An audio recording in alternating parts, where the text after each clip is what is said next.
The modern era of ufology began in the late 40s and early 50s.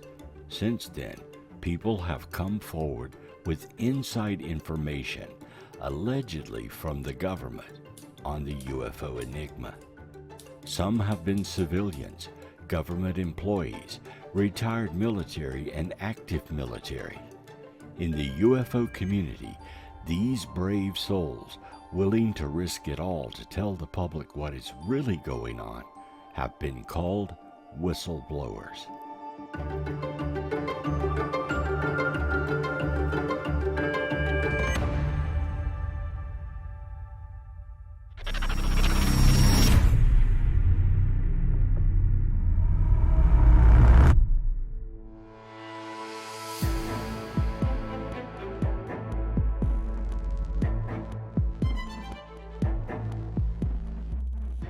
Whistleblowing is when a person, often an employee, reveals information about activity within a private government or public organization that is deemed illegal, immoral, illicit, unsafe, or fraudulent. Whistleblowers can use a variety of internal or external channels to communicate information or allegations. In the case of ufology, it is often inside secret information about government dealings with the subject that the whistleblower deems important for the public to know. This can include leaking information, coming forward with direct or indirect knowledge, or speaking up after retirement.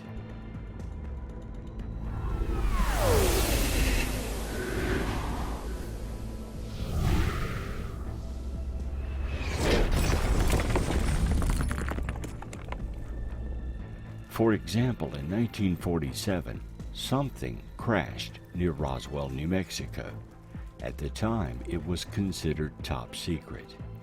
In the early 1980s, Jesse Marcel, a lieutenant colonel in the United States Air Force retired, came forward with information about what had crashed.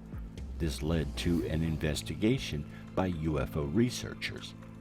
The late Stanton Friedman, a nuclear scientist, headed the investigation, along with Don Smith, Kevin Randall, and others.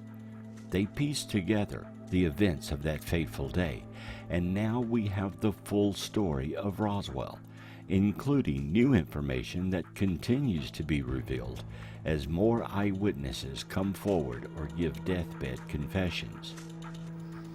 I've yet to find a debunker who has done his homework. Otherwise, he wouldn't be able to defend his position because there's plenty of data showing him he's full of baloney. So I take joy in that. I was the initial civilian investigator of the Roswell incident. It was totally by surprise.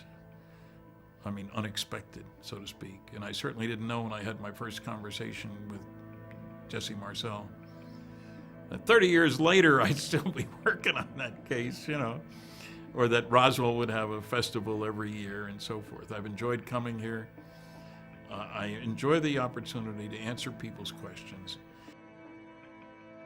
Had it not been for Jesse Marcel blowing the whistle on Roswell, we may never have heard of this UFO crash in the desert. Today, most researchers agree an alien spacecraft did indeed crash. Bodies were recovered, and this material is being kept somewhere within the government infrastructure. People who come forward may not always be referred to as whistleblowers, especially if they are not currently employed by the government and can give first-hand information. Often information is leaked or is given well after the fact when the whistleblower is retired or feels it may be safe to discuss an event from years, even decades before. In some cases, when a whistleblower is absolutely convinced of UFO information they have knowledge of, they too may join the ranks of UFO researchers and begin trying to find new information or tell of their own experiences. Some write books, papers, or do interviews, are featured speakers at UFO events, or create organizations to further explore the issue, all in an attempt to educate the public and disseminate the truth to whoever will listen.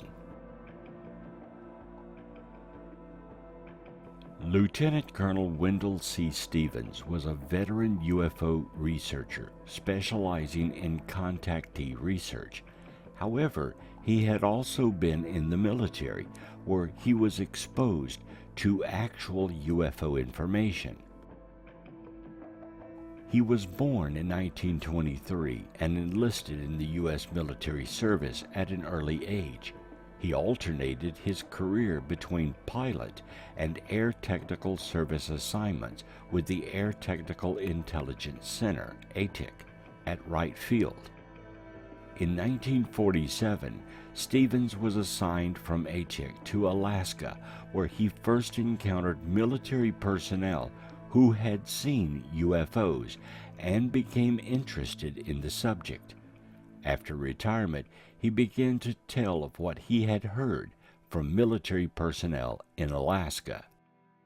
And one of the cases, for instance, involved a 200-foot diameter disc, estimated, sitting on the ice pack ahead of an approaching B-29, and as the B-29 got close enough to get a pretty good look at it, it jumped into the air and flew away. Now this 200-foot diameter ship left the ground, leaving nothing behind, no ground equipment, not even an oil slick on the ground. When we'd launch a B-29 for those missions, we had a sea of equipment around the B-29, bigger than the B-29 ever was, left behind when it took off. And so this was a unique. There's no way we could launch anything up there that way, and somebody else is doing it all the time, apparently.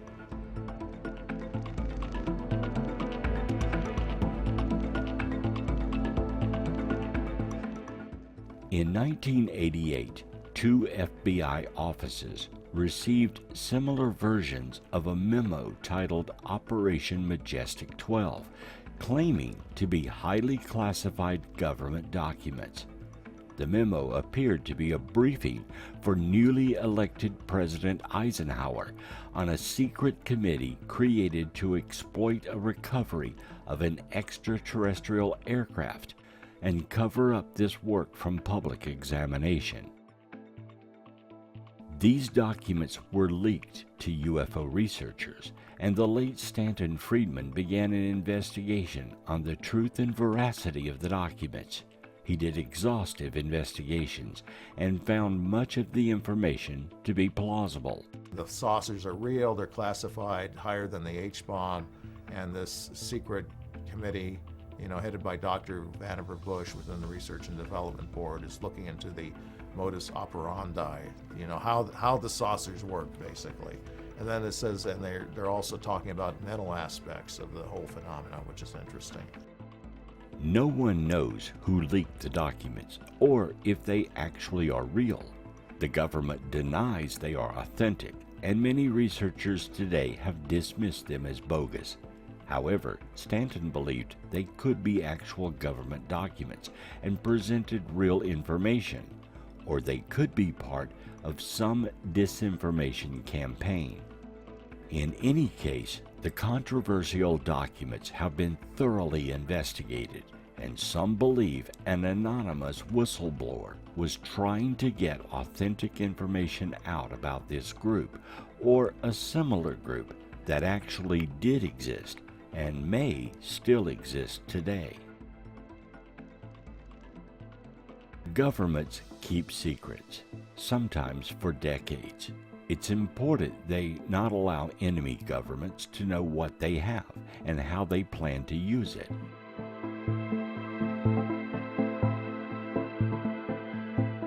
Since World War II, many secrets have been kept about advanced jets, spy planes, and other military equipment the United States developed. The U-2 spy plane was a secret until one was shot down by the Russians. The stealth bombers were top secret until they were used in Iraq. Even sophisticated software and spyware is often kept secret because they're used to thwart off cyber attacks. Some facilities are kept secret for decades, even though they exist in plain sight. Area 51 in Nevada is one such secret base. We keep secrets. The British keeps secrets. The Russians keep secrets, as well as all nations. Governments can and do keep secrets, so it is quite possible for a UFO cover-up to be instigated and maintained if that's what the powers that be wanted to do. Let me give two historical examples. The first is the Manhattan Project, where thousands of people were engaged on a highly classified project, which of course was not disclosed until the bomb was actually dropped. Another example, perhaps in a sense an almost better example because of the time that this secret was kept, is the breaking of the German codes during the Second World War, and particularly the Enigma machines and the work done from places like Bletchley Park in the UK. And even after the war was over, this secret was kept for decades, and I think it was only towards the end of the 1960s that actually it was revealed in a book, I think, that yes, actually we'd broken the German codes. A growing number of mostly retired, some active, military and civilian agency, government agency people, less constrained because of their position and the fact that this is the 21st century, it's not 1950 anymore, are starting to talk. They're starting to write books, they're starting to come public and talk, they're starting to talk to researchers in private, they're going in front of cameras, they're holding news conferences, and they're basically talking about what they saw, what they did, what they heard. And of course, and all of what they saw, did, and heard is supporting what the researchers had pretty much established as an extraterrestrial presence. The government knows about it, the government has embargoed it.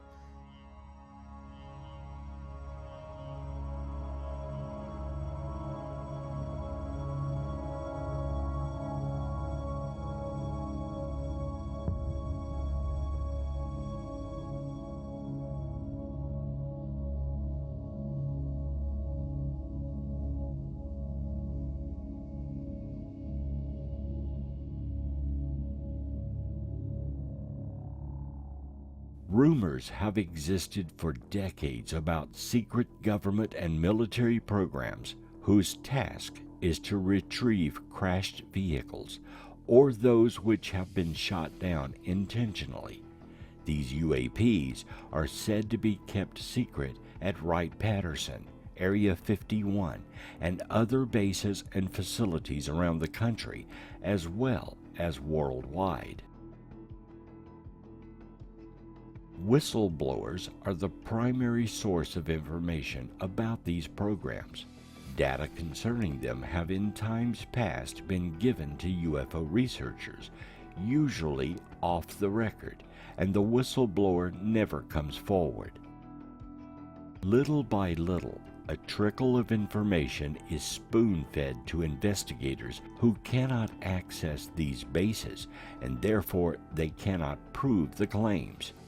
They can only report what they were told.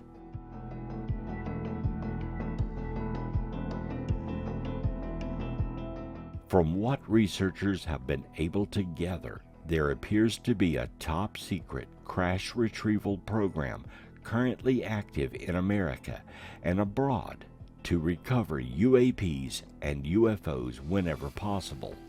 There is even a military squad or team that is trained in such retrievals. Projects that involve the retrieval of crashed discs.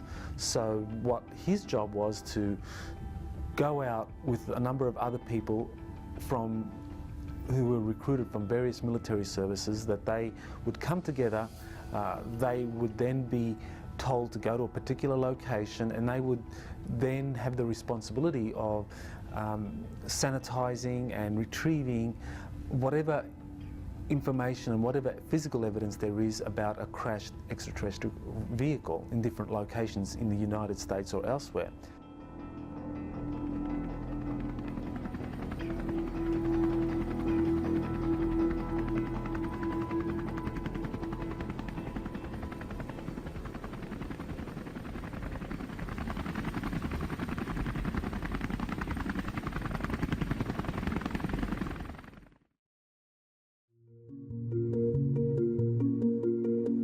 There are three methods by which a whistleblower can come forward with information or data about a government project or program they believe strongly that the public or Congress needs to know. One is they can follow proper channels within the government to be granted permission to disclose what they know and how much of what they know can be talked about.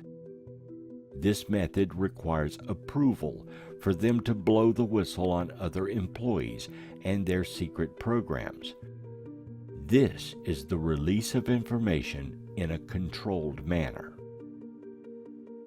The second method is when a whistleblower confides in a reporter or investigator information that is damning or secret, and the reporter will then disclose the information from a tip, an anonymous source, or an unnamed whistleblower.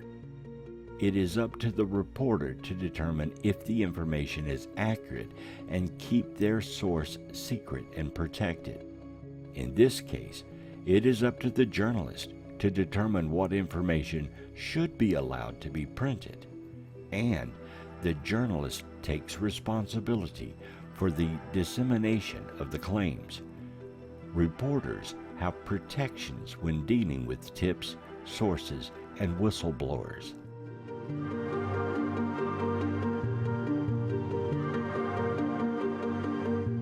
The third is to leak information out in such a way they remain completely anonymous, such as when the MJ-12 documents were disclosed. In this case, the whistleblower may mail or send secret information or documents anonymously to an investigator or reporter. In this case, the information may be in question because there's no way to verify it or the credibility of the whistleblower. Depending on how secret the information is, the source could be arrested if discovered. Often retired military personnel will talk about things they witnessed or were a party to when they were in active service. These stories abound among UFO researchers, and in many cases, the individual may write books on their involvement in secret programs. The government will usually dismiss these claims and deny them. To fine, arrest, or jail the person talking about such information would be admitting it is true and worth criminal prosecution. A compelling case where a UFO was seen over at least 2, maybe 3 different nights. Witnesses were United States Air Force personnel based in the UK at the twin bases of Bentwaters and Woodbridge. Those witnesses included Lieutenant Colonel Charles Holt, the deputy base commander. There was physical trace evidence in terms of an assessment of radiation levels taken at the landing site. I mean, this wasn't lights in the sky. This was a metallic craft that actually was seen to land in a clearing in the forest. The MOD's defense intelligence staff assessed those radiation levels as being, and this is a direct quote from an MOD document, which is up on their own website, significantly higher than background. Now, these radiation levels were about 8 times the normal background levels that you would expect for that particular area. There's a radar operator who says that at the time of the incident he took a call from the control tower saying we have something unknown over the base. He testifies that there was an uncorrelated target on the radar screen for a couple of sweeps.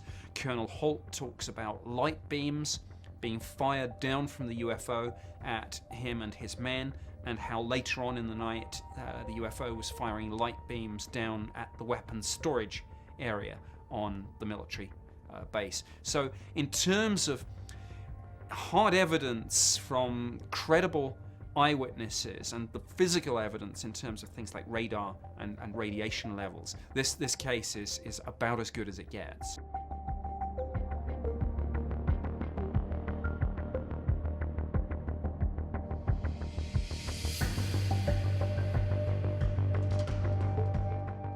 Philip J. Corso served in the United States Army from February 1942 to March of 1963 and earned the rank of lieutenant colonel. He headed up the Foreign Technology Division within the Army. Corso published The Day After Roswell in 1997 about his alleged involvement in the research of extraterrestrial technology recovered from the 1947 Roswell incident. On July 23, 1997, he was a guest on the popular late-night radio show Coast to Coast AM with Art Bell, where he spoke live about his Roswell story. Corso died of a heart attack less than a year later. He claimed the government was in possession of advanced extraterrestrial craft and technology that over time was disseminated to companies to develop into usable technology or inventions. He also claimed the bodies of alien beings were recovered and that he saw one. The government denied his claims, but took no action against him, even though he was a decorated officer with impeccable credentials.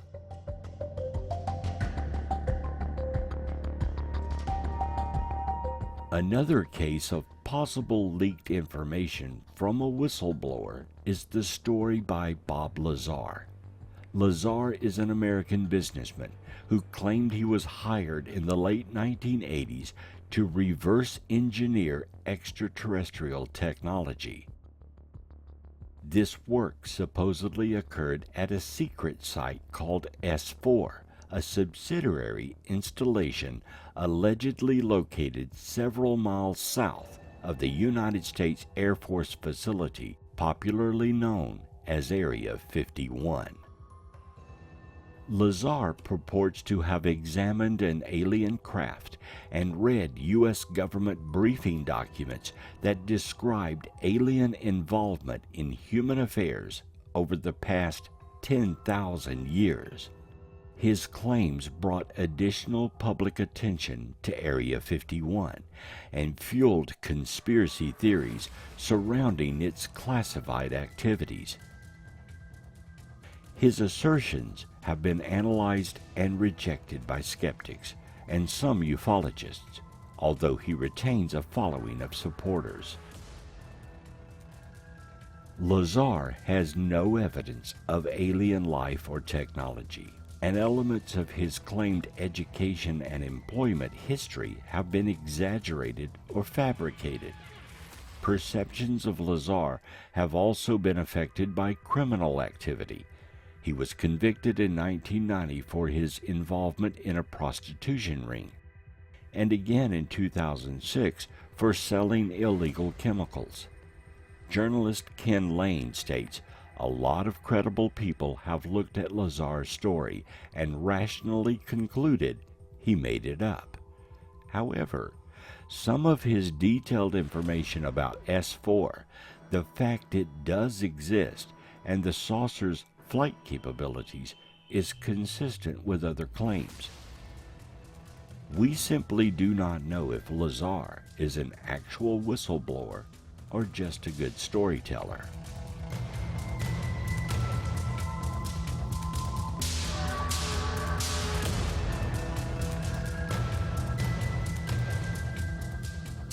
In fact, almost all claims of extraterrestrial beings or craft, crashed or not, have been denied by the government. When the Roswell story broke, the government came out twice to deny the event, with their own claims it was a radar target balloon and crash dummies dropped from airplanes. The Mogul Balloon Project did exist in 1947, but the crashed dummies were not used in tests until the 1950s. Few believed the government's denials after that. To date, the government and military maintain their version of the story is the truth, even though investigators have clearly shown many problems with it. Half of the American people clearly state in poll after poll that UFOs are behind the ETs are behind the UFO that they're being seen in the sky, some of them, meaning there's an ET presence. Half. 80 to 90% are consistently saying the government's lying about this. The government's position is still, there's nothing to it. There's nothing at all, all right? So you have this huge disparity, right, between the citizens' view and the government's position. Sergeant Clifford Stone, retired, came forward about his own involvement in UFO crash retrieval teams during his 22-year military service from 1968 to 1990. Sergeant Stone served in the U.S. Army and claims he was covertly recruited into an elite UFO retrieval team due to his natural ability to interface with extraterrestrial biological entities.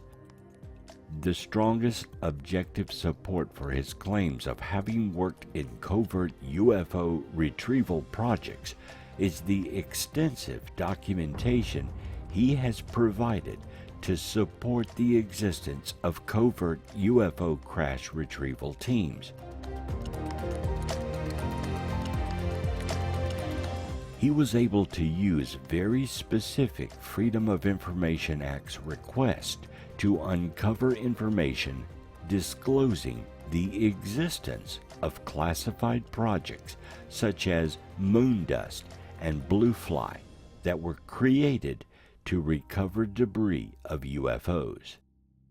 Even strong critics, such as Major Kevin Randall, U.S. Air Force retired, acknowledge Stone's pioneering research in bringing to the public information concerning UFO crash retrieval teams. In the preface to Stone's book, UFOs Are Real, another critic, Stanton Friedman, acknowledges Stone's efforts in bringing into the public arena many documents never before published.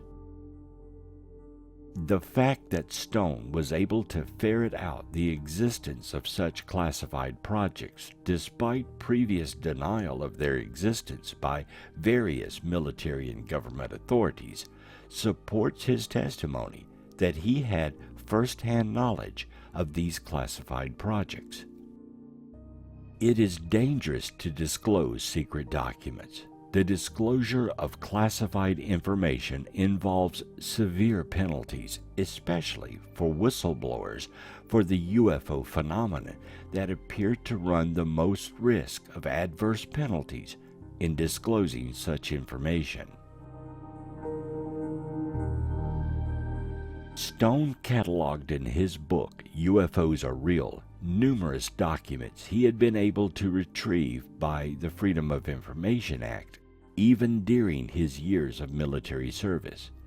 Subsequently, Stone's pioneering documentary research into UFO crash retrievals is strong support for his testimony of actually having served on such teams during his military service.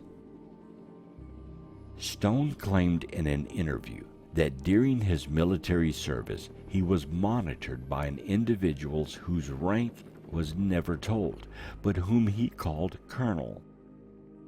The Colonel was present at UFO crash retrieval locations and led the debriefing session of Stone. He claims that the Colonel allowed him to read a 3-inch thick notebook manual that contained information on 57 types of extraterrestrial biological entities known to the military. As a whistleblower, there continues to be intense debate over Stone's testimony and the veracity of his claims. If true, then the existence of several alien species interacting with Earth is astonishing. The question of how many races are visiting us is a really fascinating question. I mean, how can we know for sure exactly how many extraterrestrial races are visiting us or interacting with humanity? I mean, there are different sources disclosing some of that information. I found the most credible to be whistleblowers, people who have worked in these various secret projects, who in some way have kind of been given information that gives them an idea of exactly how many races are here. In the black ops dark world that is the basement of what I call the secret empire, which is the intelligence wing of the military-industrial complex, meaning the totality of all of the classified programs, people, and documents, all of the agencies, intelligence agencies, and all of the classified segments of the major government contractors, which are vast. That's the secret empire. It's vast. It's bigger than the Roman Empire. And in its basement, there are things going on which we cannot even fathom. All we get are little hints on occasion, right? A vast underground world, literally underground world, in which programs, experimentation, and even policies are being conducted.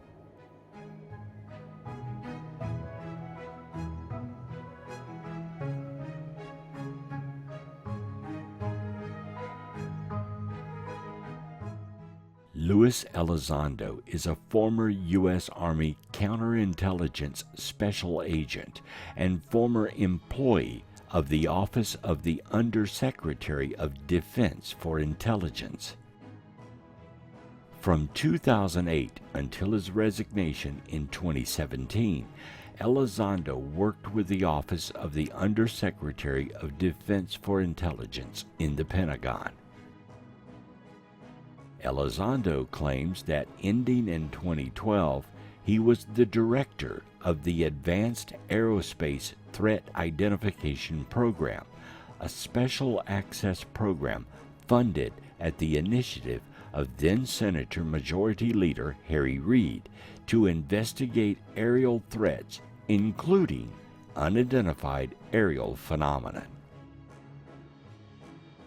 Elizondo told a reporter he thought that he might have been selected for ATIP because of his scientific background, work as a counterintelligence agent protecting American aerospace technology, and the lack of interest in science fiction.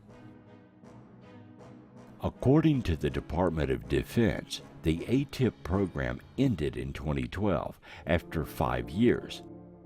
Elizondo claims he worked with officials from the U.S. Navy and the CIA out of his Pentagon office for this program until October 2017, when he resigned to protest what he characterized as excessive secrecy and internal opposition. Elizondo asserts that underestimating or ignoring these potential threats is not in the best interest of the department, no matter the level of political contention.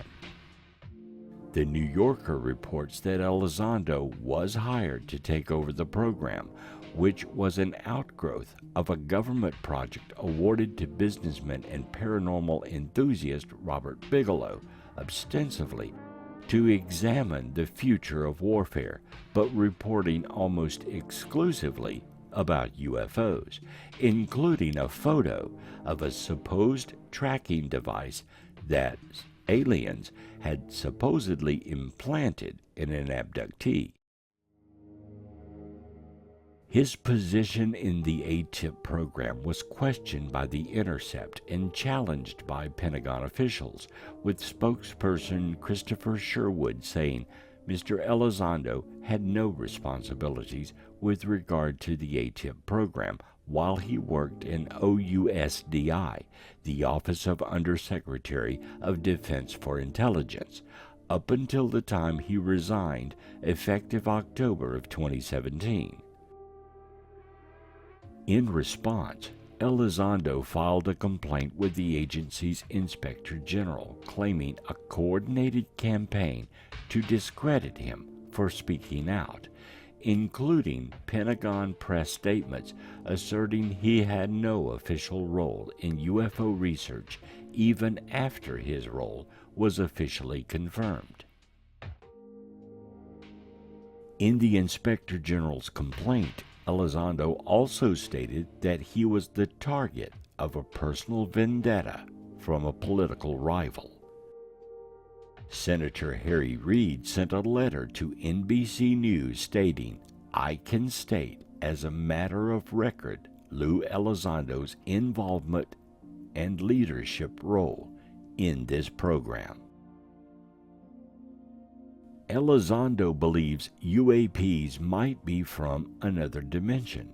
They might use hydrogen found in water to warp space-time, and the U.S. government may be in possession of exotic material associated with UAPs.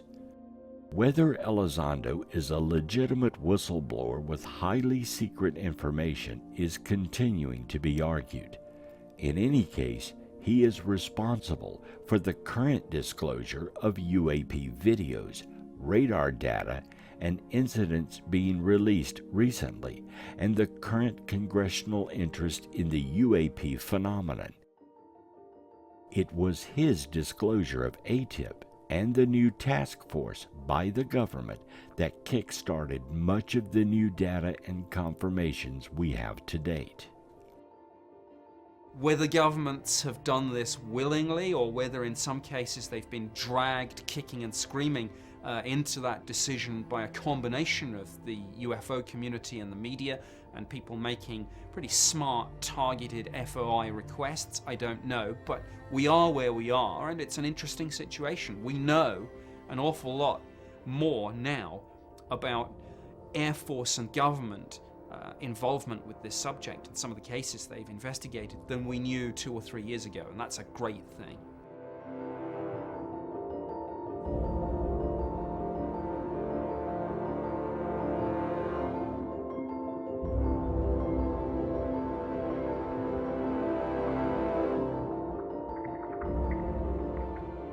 David Charles Grusch is a decorated Afghanistan combat veteran and former Air Force intelligence officer who worked in the National Geospatial Intelligence Agency, the NGA, and the National Reconnaissance Office, the NRO. From 2019 to 2021, he was the representative of the NRO to the Unidentified Aerial Phenomenon Task Force. From late 2021 to July 2022, he was the co-lead for UAP analysis at the NGA and its representative to the task force. He assisted in drafting the National Defense Authorization Act of 2023, which includes provisions for reporting of UFOs, including whistleblower protections and exemptions to non-disclosure orders and agreements. Congressional interest in UFO sightings immediately prior to Grusch's public claims surrounded questions about the 4 objects that the Air Force shot down in February of 2023. One was a Chinese spy balloon, while the other's identity was never disclosed. In 2023, United States Air Force officer and former intelligence official David Grusch was interviewed by various media outlets and testified in a U.S. House of Representatives congressional hearing.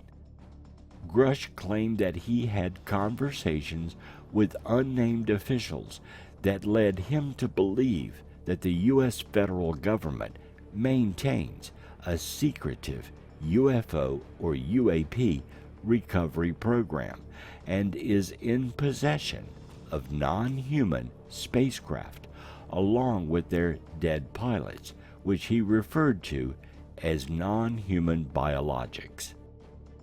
You've stated that the government is in possession of potentially non-human spacecraft. Based on your experience and extensive conversations with experts, do you believe our government has made contact with intelligent extraterrestrials? Something I can't discuss in public setting. If you believe we have crashed craft, stated earlier, do we have the bodies of the pilots who piloted this craft? As I've stated publicly already in my News Nation interview, biologics came with some of these recoveries, yeah. Were they, I guess, human or non-human biologics? Non-human, and that was the assessment of people with direct knowledge on the program I talked to that are currently still on the program. And was this documentary evidence, is video, photos, eyewitness? Like, how would that be determined? The specific documentation I would have to talk to you in a skiff about. Who in the government, either what agency, sub-agency, what contractors, who should be called into the next hearing about UAPs, either in a public setting or even in a private setting? And you probably can't name names, but what agencies or organizations, contractors, et cetera, do we need to call in to get these questions answered, whether it's about funding, what programs are happening, and what's out there? I can give you a specific cooperative and hostile witness list of specific individuals that were in those. And how soon can we get that list? I'm happy to provide that to you after the hearing. Super, thank you.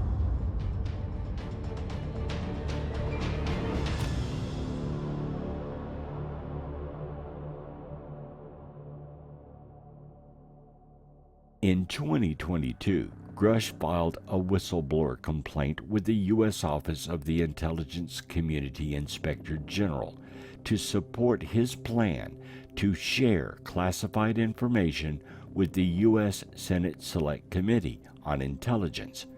He also filed a complaint alleging retaliation by his superiors over a similar complaint he made in 2021. I was informed in the course of my official duties of a multi-decade UAP crash retrieval and reverse engineering program, to which I was denied access to those additional read-ons when I requested it. I made the decision, based on the data I collected, to report this information to my superiors and multiple inspectors general, and in effect becoming a whistleblower.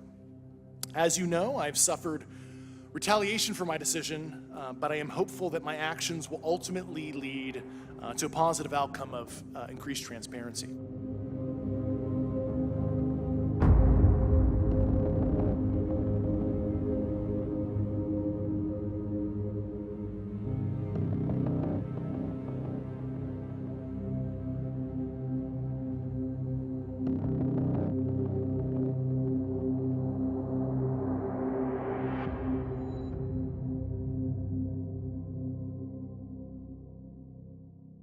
He claims to have viewed documents reporting that Mussolini's government recovered a non-human spacecraft in 1933, which the Vatican and the Five Eyes assisted the U.S. in procuring in 1944 or 1945. Grusch claims secondhand knowledge that American citizens have been harmed and killed as part of the government's efforts to cover up the information.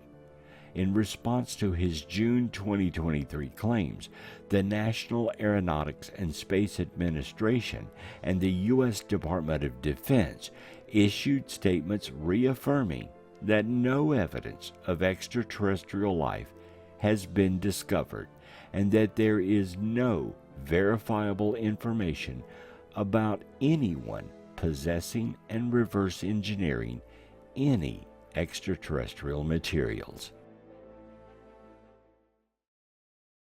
In July 2023, testimony given to the House Committee on Oversight and Accountability, Grusch repeated some of his claims under oath, alongside testimony from retired U.S. fighter pilot Ryan Graves and retired U.S. Navy Commander David Fravor on their personal experiences related to UFOs.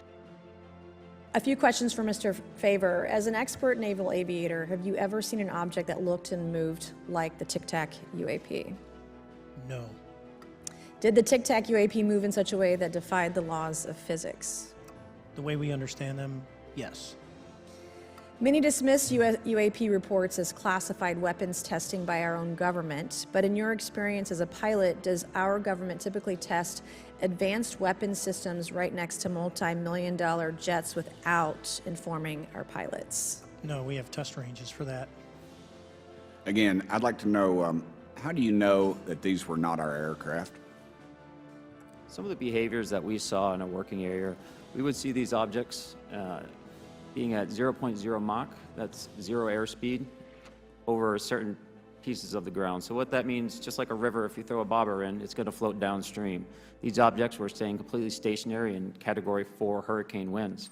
These same objects would then accelerate to supersonic speeds, 1.1, 1.2 Mach, and they would do so in very erratic and quick behaviors that I don't have an explanation for.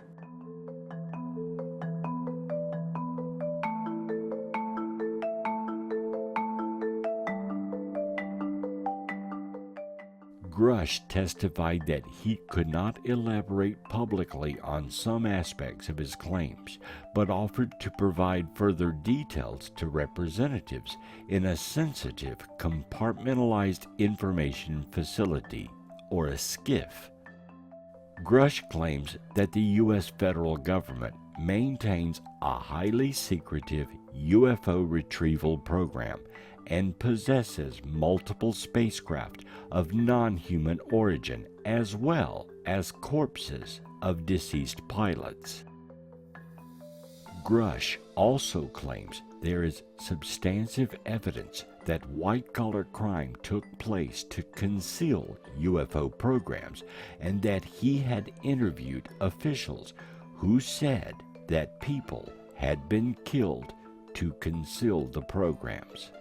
Have you faced any retaliation or reprisals for any of your testimony or anything on these lines? Yeah, I have to be careful what I say in detail because there is an open whistleblower reprisal investigation on my behalf, and I don't want to compromise that investigation by providing anything that may help provide somebody information. But it was very brutal and very unfortunate, some of the tactics they used to hurt me both professionally and personally, to be quite frank. Yeah. It's very unfortunate, as they say, when you're over the target, that's when they do the most firing at you. Do you have any personal knowledge of people who have been harmed or injured in efforts to cover up or conceal these extraterrestrial technology? Yes. Personally. Have anyone been murdered that you would that you know of or have heard of, I guess? I have to be careful asking that question. I directed people with that knowledge to the appropriate authorities. Grusch stated he tried to get the director of AARO to help him share his claims with Congress. I expressed some concerns to Dr. Kirkpatrick about a year ago and told him what I was starting to uncover, and he didn't follow up with me. He said that UFOs could be coming from extra dimensions, that he had spoken with intelligence officials whom the U.S. military had briefed on football field-sized craft, that the U.S. government transferred some crashed UFOs to a defense contractor, and that there was malevolent activity by UFOs. During a July 26, 2023 congressional hearing, Grusch said that he was informed in the course of his official duties of a multi-decade UAP crash retrieval and reverse engineering program to which he was denied access, and that he believes that the U.S. government is in possession of UAPs based on his interviews with 40 witnesses over 4 years. Grusch claimed in response to congressional questions that the U.S. has retrieved non-human biological matter from the pilots of the craft, and that this was the assessment of people with direct knowledge on the UAP program he talked to that are currently still on the program. When asked by U.S. Representative Tim Burchett during the July 26 hearing if Grusch had personal knowledge of people who've been harmed or injured in efforts to cover up or conceal the government's possession of extraterrestrial technology, Grusch said yes, but that he was not able to provide details except within a skiff. Many critics of his claims have pointed out that they are just hearsay, where a guy says he knows a guy who knows another guy who heard from a guy that the government has alien spaceships. Critics also said of Grusch's account that it's an extraordinary claim and it requires extraordinary evidence, none of which we're getting, adding, "Show me the spaceship." Often, when whistleblowers do come forward, they do not have any evidence because the government is not about to provide any. This makes claims easily dismissed. However, when claims are this detailed and are supported by others in government departments, it makes it more plausible. According to Leslie Keene, the reporter that broke the story, she vetted Grusch by interviewing Carl Neal, a retired Army colonel who was also on the UFO task force, and a Jonathan Gray, which is a synonym, who Keene described as a current U.S. intelligence official at the National Air and Space Intelligence Center. Keene wrote that Neal called Grusch beyond reproach, and that both Neal and Gray supported Grusch's claims about a secret UFO retrieval and reverse engineering program does exist. Sean M. Kirkpatrick is an American laser and materials physicist and currently director of the All-Domain Anomaly Resolution Office at the United States Department of Defense. Kirkpatrick is also an adjunct assistant professor of physics at the University of Georgia. Kirkpatrick appears to be angry that the information provided by Grusch had not been disclosed to his department. Following the July 26, 2023 congressional UAP hearings that included testimony from David Grusch, Kirkpatrick wrote that, contrary to assertions made in the hearings, Grusch has refused to speak with AARO, so that some details said to have been given to Congress had not been provided to his office, and also that the hearing was insulting to the officers of the Department of Defense and intelligence community who chose to join AARO, many with not unreasonable anxieties about the career risks that this would entail. This suggests that not all compartmented information within the government regarding UAPs is shared with AARO, and this secret is still being kept hidden within specialized departments within the government. Kirkpatrick has noted that U.S. military personnel are observing metallic orbs in many locations all over the world, that spherical objects account for the largest proportion, nearly half, of all UAP reports received by his office, and that some of these objects are capable of very interesting apparent maneuvers. You'll see it come through the top of the screen. There it goes, and then the camera will slew to follow it. You'll see it pop in and out of the field of view there. This is essentially all of the data we have associated with this event from some years ago. It is going to be virtually impossible to fully identify that just based off of that video. Now, what we can do and what we are doing is keeping that as part of that group of 52% to see what are the similarities? What are the trends across all of these? Do we see these in a particular distribution? Do they all behave the same or not? As we get more data, we will be able to go back and look at these in a fuller context.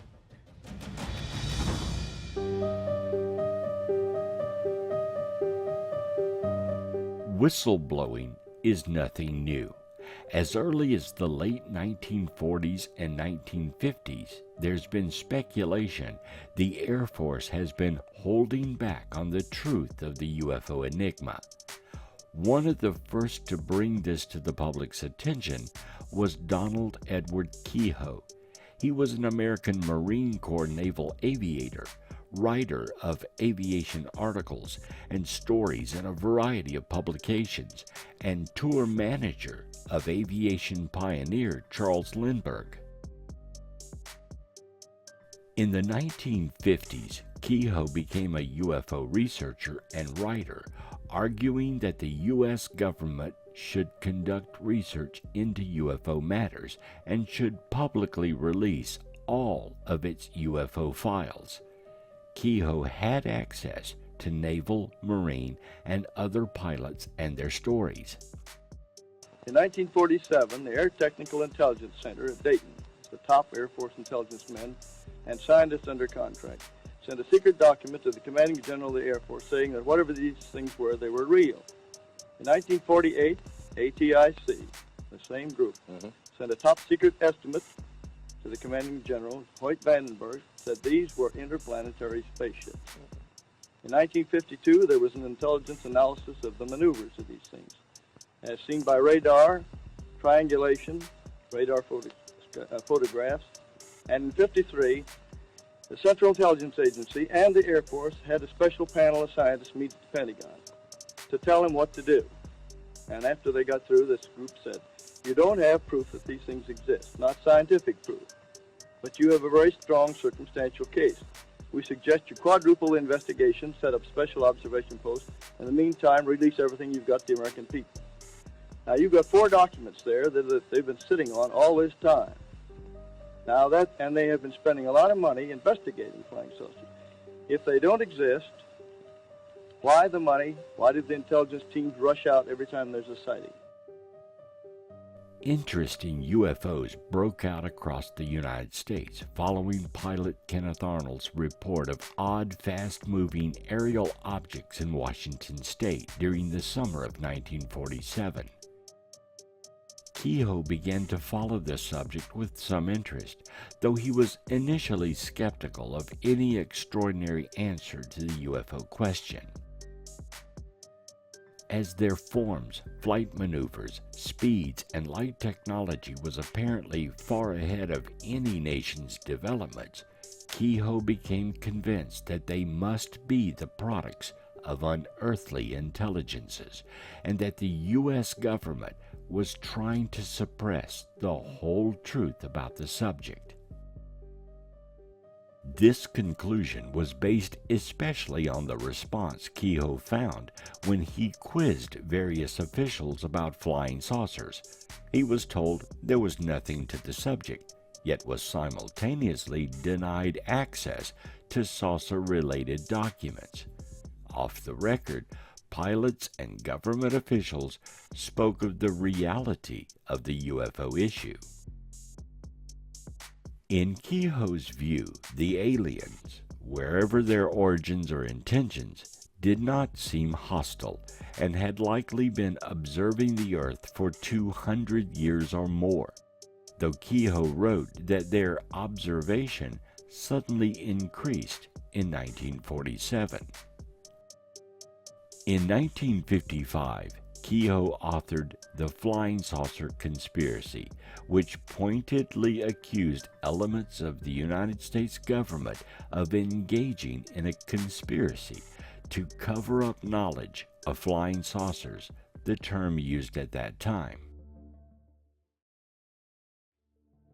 Kehoe claims the existence of a silence group of orchestrating this conspiracy. Historian of folklore Curtis Peebles argues the flying saucer conspiracy marked a shift in Kehoe's belief system.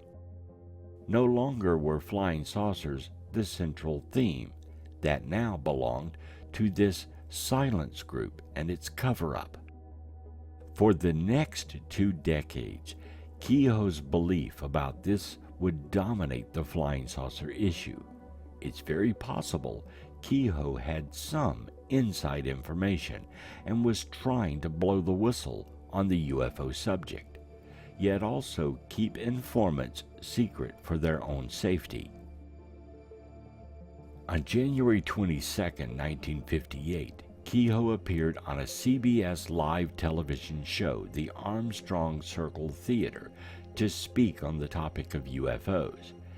Kehoe charged that a U.S. congressional committee was evaluating evidence that will absolutely prove that the UFOs are machines under intelligent control. However, CBS stopped the audio portion of the live broadcast. Herbert A. Carlberg, CBS Director of Editing, stated this program had been carefully cleared for security reasons. Was Kehoe being silenced by the Air Force or a worried network?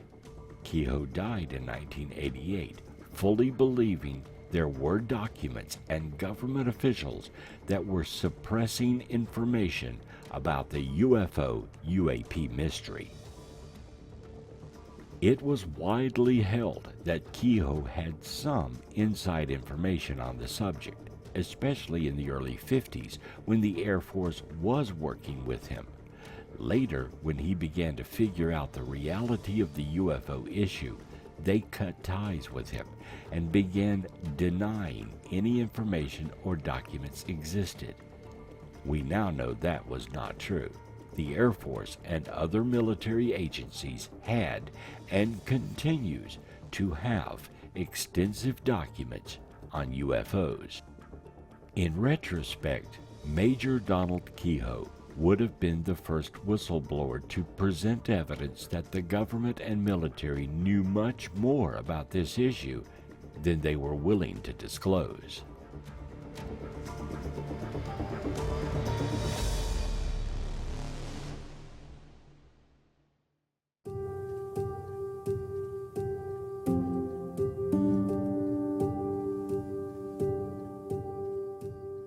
The government often relies on whistleblowers to bring forth issues such as misappropriation of funds, government workplace abuses, line item financial problems within an agency, and dealings with other countries.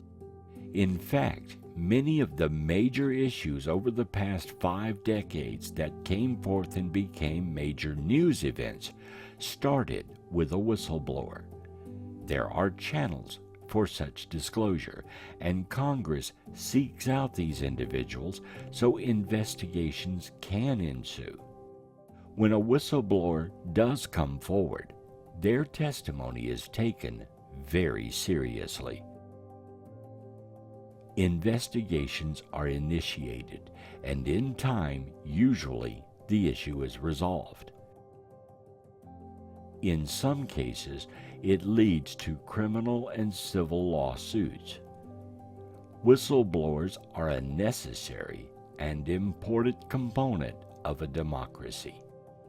Problems cannot be fixed if you don't know they are happening, so whistleblowers are often the beginning of disclosure of an issue. The UFO UAP phenomenon is no different. And throughout the history of the United States, we often rely on whistleblowers to bring out stories so they can be investigated. These stories may initially be denied, but with further investigation, often they lead to critical information once held secret from the public. Whistleblowers are often held as heroes who are working towards transparency. With the UFO UAP issue, there is a fine line a whistleblower may not be able to cross. Their duty to oaths, and the preservation of top-secret material that may be in the best interest of the country is considered. National security is a major issue that has to be considered. The revelation of one type of information may also include something that cannot be released. A whistleblower's own personal integrity will be scrutinized as well. Their rank and character is important to the investigation, and even mental health issues may come into play. Is the whistleblower a prankster, jokester, or mentally unstable? These character attributes may affect whether the individual is to be believed and can affect their testimony even if they are truthful. Many whistleblowers have had their own reputations destroyed by coming forward and faced reprisals from colleagues for speaking out.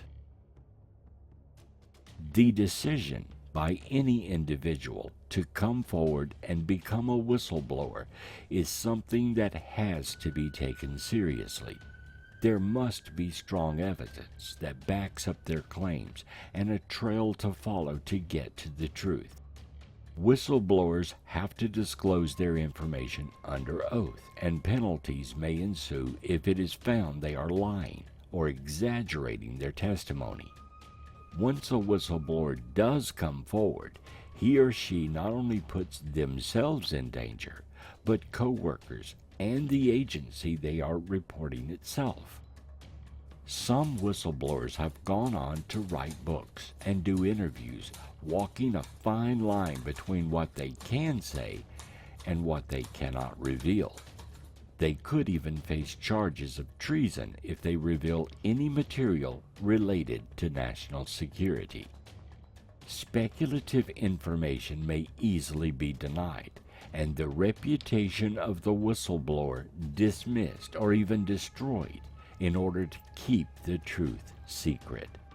Whatever you think the UFO issue represents, whether you believe they're extraterrestrial, whether you believe they're black projects, whether you believe that there are a number of different things going on, it seems to me that there are important defense, national security, and air safety issues involved. And that's another reason why I continue to be involved in this field and to speak very openly about it and to do my best to keep this subject in the public eye, particularly through getting it into the mainstream media. To date, no whistleblower has presented undeniable proof of the existence of aliens, alien materials, or extraterrestrial visitations to Earth.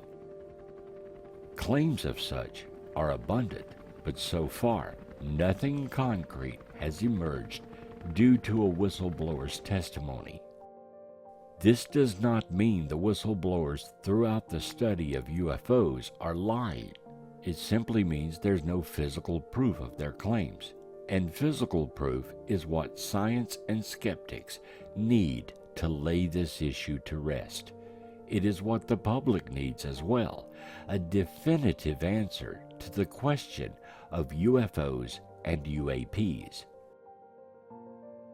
The government may change the name of the phenomenon, hide proof, and keep secrets for decades, but eventually the truth always prevails.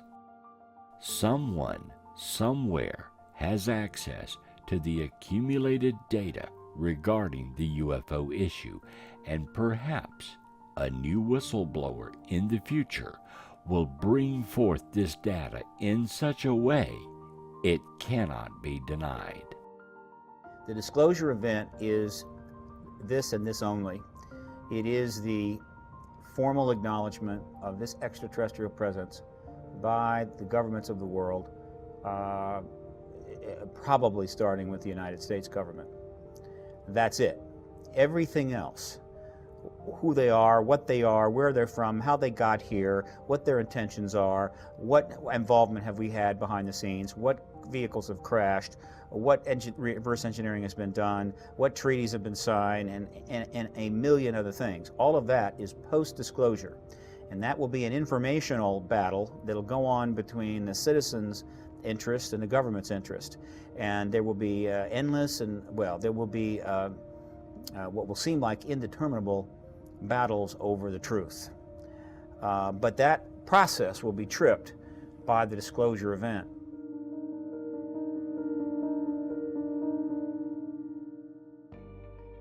For decades, we have struggled with this issue, and most people now believe that non-terrestrial beings are and have been observing mankind for centuries. The question of UFOs and extraterrestrials is not a new development. Throughout history, strange and seemingly inexplicable phenomena have occurred and been reported or told as stories. Ancient paintings and even cave art depict the presence of otherworldly beings interacting with mankind. The modern study of UFOs is new, but in that time, with more advanced technology, photography, radar, and other devices, we have accumulated an abundance of evidence, both publicly and secretly. Much of that evidence remains in the hands of a select few in the government because they are the ones with the technology to record such data. In America alone, the skies are recorded each day and night. Radar is always working, and space satellites are always watching. We watch our own skies and the maneuvers of other nations as well. With all of this recorded data, it would be impossible for the governments of the world to miss strange and unexplainable activity in our skies and in the heavens. And we know now, through the efforts of brave whistleblowers, there is apparently volumes of information hidden away in secret files and programs.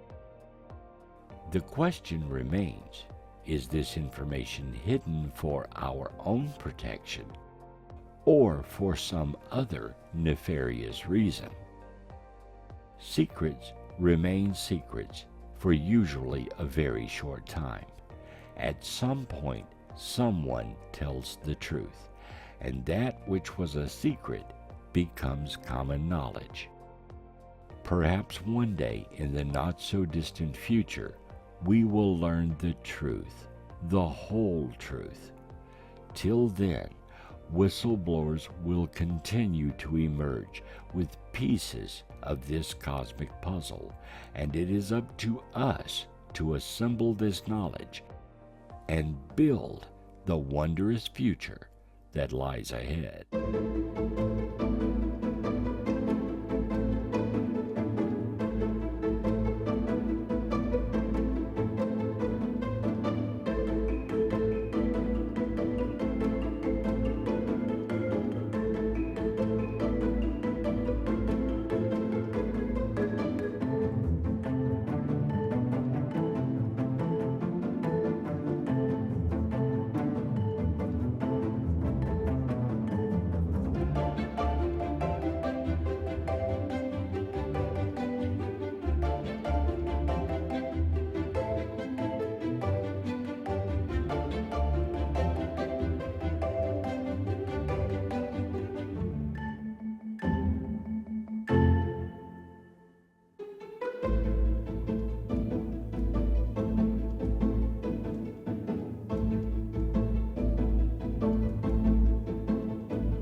Ignition sequence start. 6, 5, 4, 3, 2,